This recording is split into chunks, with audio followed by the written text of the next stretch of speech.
وقال الذين لا يعلمون لولا يكلمنا الله أو تأتينا آية যারা কিছু জানে না তারা বলে আল্লাহ আমাদের সঙ্গে কেন কথা বলেন না অথবা আমাদের কাছে কোনো নিদর্শন কেন আসে না كذلك قال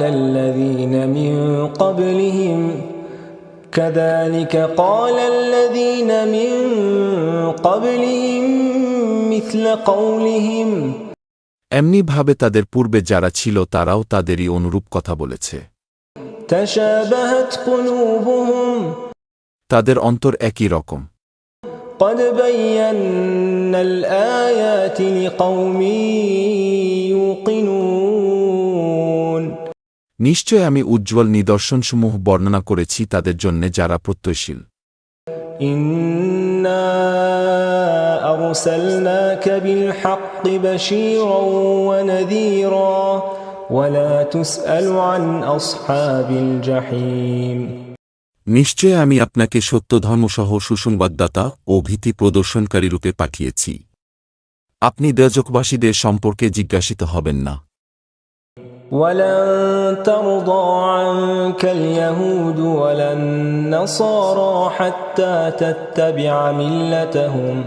ইহুদি ও খ্রিস্টানরা কখনই আপনার প্রতি সন্তুষ্ট হবে না যে পর্যন্ত না আপনি তাদের ধর্মের অনুসরণ করেন قل إن هدى الله هو الهدى বলে দিন যে পথ আল্লাহ প্রদর্শন করেন তাই হল সরল পথ ولئن اتبعت أهواءهم بعد الذي جاءك من العلم ما لك من الله من ولي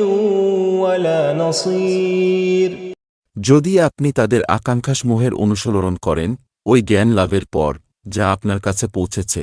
তবে কেউ আল্লাহর কবল থেকে আপনার উদ্ধারকারী ও সাহায্যকারী নেই الذين آتيناهم الكتاب يتلونه حق تلاوته আমি যাদেরকে গ্রন্থ দান করেছি তারা তা যথাযথভাবে পাঠ করে أولئك يؤمنون به তারাই তৎপ্রতি বিশ্বাস করে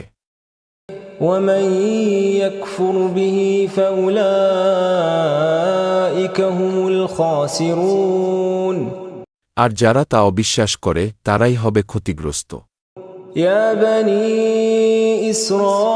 إسرائيل اذكروا نعمتي التي أنعمت عليكم হে বনী ইসরাইল আমার অনুগ্রহের কথা স্মরণ করো যা আমি তোমাদের দিয়েছি وأني فضلتكم على العالمين আমি তোমাদেরকে বিশ্বাবাসীর উপর শ্রেষ্ঠত্ব দান করেছি واتقوا يوما لا تجزي نفس عن نفس شيئا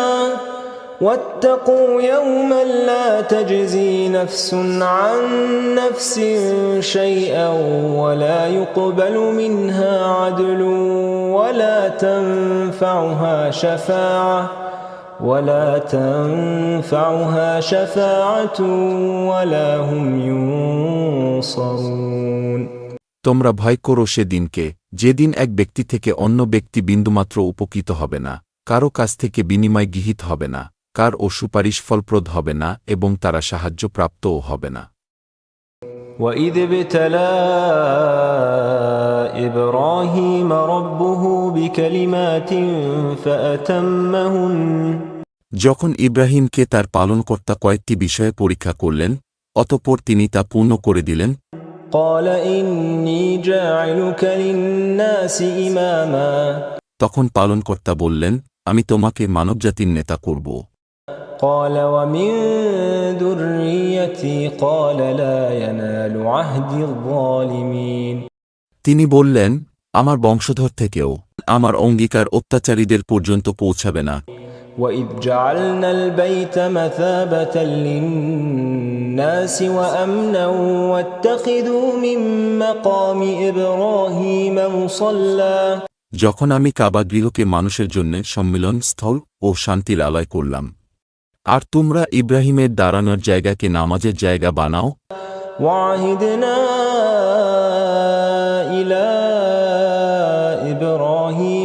وإسماعيل أن طهرا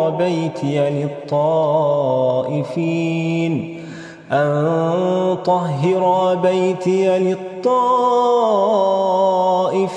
والعاكفين والركع السجود এবং আমি ইব্রাহিম ও ইসমাইলকে আদেশ করলাম, তোমরা আমার গৃহকে তওয়াফকারী, অবস্থানকারী ও রুকুসেজদাকারীদের জন্য পবিত্র রাখো। وإذ قال إبراهيم رب اجعل هذا بلدا آمنا وارزق أهله من الثمرات من آمن منهم بالله واليوم الآخر যখন ইব্রাহিম বললেন, পরওয়ারদেগার, এ স্থানকে তুমি শান্তিদান করো এবং এর অধিবাসীদের মধ্যে যারা আল্লাহ ও কিয়ামতে বিশ্বাস করে তাদেরকে ফলের দ্বারা রিজিক দান করো। قال ومن كفر فأمتعه قليلا ثم أضطره إلى عذاب النار وبئس المصير বললেন, যারা অবিশ্বাস করে আমি তাদেরও কিছুদিন ফায়দা ভোগ করার সুযোগ দেব, অতঃপর তাদেরকে বলপ্রয়োগে দেজখের আযাবে ঠেলে দেব। সেটা নিকৃষ্ট বাসস্থান। وَإِذْ يَرْفَعُ إِبْرَاهِيمُ الْقَوَاعِدَ مِنَ الْبَيْتِ وَإِسْمَاعِيلُ স্মরণ করো যখন ইব্রাহিম ও ইসমাইল কাবা গৃহের ভিত্তি স্থাপন করছিল। رَبَّنَا تَقَبَّلْ مِنَّا إِنَّكَ أَنْتَ السَّمِيعُ الْعَلِيمُ